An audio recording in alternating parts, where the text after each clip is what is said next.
Fala galerinha, tudo tranquilo? Hoje a gente vai falar sobre os materiais utilizados pelos seres humanos.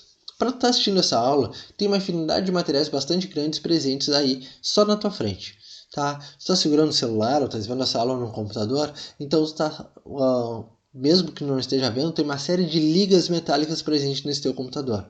Temos ouro, muito provavelmente cobre, prata, a gente vai ter outros metais, né? Alumínio, alguma coisa do tipo, tem o vidro da tela. Então, é uma infinidade bastante grande só nesse aparelho que tu está conseguindo ver isso aqui. Para eu estar gravando, eu estou utilizando aqui uma luminária bem na minha frente, estou utilizando esse computador, estou utilizando toda a rede elétrica para produzir isso aqui, tá? Então, é uma infinidade muito grande de materiais, mas nem sempre foi assim. No período da Pedra Lascada, aqui, por exemplo, a galera ela teve que desenvolver os seus próprios materiais. Então, como essas pedrinhas, olha as pontas de flecha aqui. Não existia, não dava para tu mandar lá comprar no Mercado Livre uma... Eu tô precisando de uma ponta de flecha, vou pedir aqui no Mercado Livre. Pega o teu celularzinho aqui. Não dava, não tinha isso aí, né? Então, para construir isso aqui teve que ser criado. Alguém teve que ter imaginado como ficaria bom isso e ter criado, desenvolvido toda essa habilidade, desenvolvido toda essa ferramenta, todo esse maquinário para poder produzir essa pontinha de flecha ou esse machado de mão aqui. Então, a técnica ela pode ser rudimentar, mas toda a inteligência empregada nisso foi muito grande para pegar, imaginar uma pedrinha aqui, imaginar que aparando as arestas dela com uma pedrinha, dando um acabamento final, eu poderia facilitar o meu manejo com os outros animais, com a minha caça, tá? Então, os materiais, embora fossem bastante simples, a inteligência empregada, o desenvolvimento, a sofisticação que teve que ter sido empregada nisso foi bastante grande. Já na Pedra Polida, né, a Idade da Pedra Polida, ou Neolítico, a galera já começou a polir a pedra. Isso dava um acabamento melhor, um fio maior à pedra. Mas também foi nessa etapa que a domesticação dos animais selvagens, a revolução da agricultura, fez com que os homens ficassem mais césseis, abandonassem o estilo de vida nômade e começassem a se prender à terra. Até então, eles eram nômades, iam andando por aí, comendo o que conseguiam coletar ou caçar. Agora eles são césseis fixos à terra. No final desse período, houve a Idade dos Metais. E com a Idade dos Metais, houve vários avanços que a gente utiliza até hoje. A descoberta das ligas metálicas, né? Como eu falei, no nosso computador aqui a gente tem várias ligas, várias misturas de metais que tornam todo esse estilo de vida que a gente tem hoje possível. E isso começou nessa época, basicamente com o cobre num primeiro momento. Tá? Ferramentas de cobre, a manipulação do cobre. Depois eles viram que se eles misturarem cobre com estanho, eles têm uma liga chamada de bronze. E o bronze ele é muito mais resistente que o cobre. Já ouviram falar no bronze, né? As medalhas de bronze lá de terceiro lugar das Olimpíadas são feitas com uma mistura de cobre e estanho.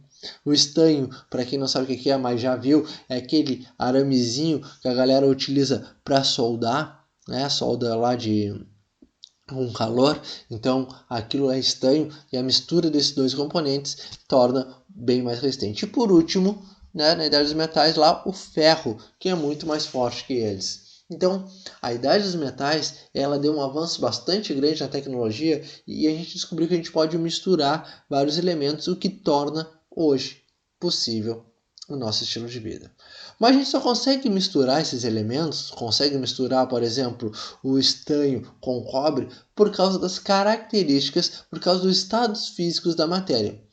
Isso já é bem visto lá, com certeza a gente viu no quarto ano, a gente viu no quinto ano, mas a gente tem que se relembrar quais são os estados físicos da matéria. Vamos lá então. A matéria elas tem 3 estados físicos básicos: sólido, líquido e gasoso. Para eu passar de sólido para gasoso, eu estou tendo um aumento de temperatura. E de gasoso para sólido, eu estou tendo uma redução na minha temperatura. Cada mudança de temperatura, ou seja, passar de sólido para líquido, de líquido para gasoso, de gasoso para líquido, de líquido para sólido, ou mesmo de sólido para gasoso, tem um nome. Quando eu passo, e aí não é só da água, é qualquer elemento. Quando eu passo ele do sólido para o líquido, eu estou fazendo uma fusão. Ou seja, quando eu pego lá meu cobre e eu quero transformar, que nem o amigo está fazendo aqui, está fazendo uma espada. Ele tem o molde da espada e o metal dele aqui, a gente não consegue ver que metal é, está líquido. Então o que ele fez? Ele fez uma fusão desse metal. E aí dispôs ele no molde dele da espada. Então, passar de sólido para líquido é uma fusão. Quando eu passo de líquido para gasoso, eu tenho uma vaporização. A vaporização é muito legal porque ela pode ocorrer basicamente de duas formas. Ela pode ocorrer como evaporação. Sabe quando deixa a roupa na corda? A mãe lá, ou tu mesmo lavou a roupa, pendurou na corda. Chega no final do dia, a roupa está sequinha. Por quê? Porque a água evaporou. Então, na temperatura ambiente, a água evapora. Mas se tu pegar essa água, e colocar na chaleira e ligar, né? Na geladeira não vai acontecer isso aí, não. Se colocar na chaleira e ligar, essa água vai começar a ferver, né? Vai formar bolhas lá, e esse processo a gente chama de ebulição, tá? Ebulição. Então, o calor provocado pela chama causa uma ebulição. Quando toma banho, um banhozinho, bem de boa, tu sai do banho, o espelho está todo embaçado. Por quê? Porque esse gás, esse vapor de água que estava no ambiente, tocou no espelho que estava mais frio e condensou, voltou a ser líquido. A mesma coisa quando tu pega uma garrafa gelada da geladeira, pegar essa garrafinha e colocou aqui, pá, tá aqui.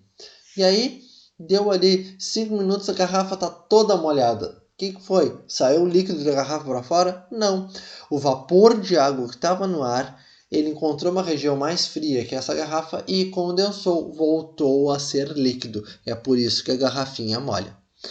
Quando eu pego esse líquido e retiro mais calor dele, tá? Retiro o calor dele, eu vou transformar esse líquido em um sólido, tá? Então, no caso da espada do nosso amigo aqui, ó, esse metal ele foi aquecido, ele vai ser colocado na forma e vai deixar ali para esfriar, ou seja, ele vai perder calor. Perdeu calor, vai voltar a ser sólido, eu vou poder lá dar o acabamento na minha espada, afiar ela e poder partir para a guerra, tá? Mas quando eu passo do estado sólido para o estado gasoso direto, sem passar por nenhuma dessas etapas, ou do estado gasoso para o direto para o estado sólido, eu tenho uma sublimação. Tá? E a sublimação, o exemplo mais clássico de sublimação é quando a gente vê aqueles filmezinhos de laboratório. Tá? Até hoje nunca entrei no laboratório, que é esse, aqueles laboratórios cheios de líquido colorido, saindo um monte de fumaça daqueles frascos. Aquela fumaça é gelo seco. Gelo seco nada mais é do que gás carbônico congelado. Quando o gás carbônico ele está congelado, né? Ele fica no formato de gelo, mas quando ele entra em contato com o ar, ele vai tentar voltar a ser gás, ele vai começar a voltar a ser gás de novo. Ele não passa pela fase líquida, então ele passa direto do sólido para o gasoso.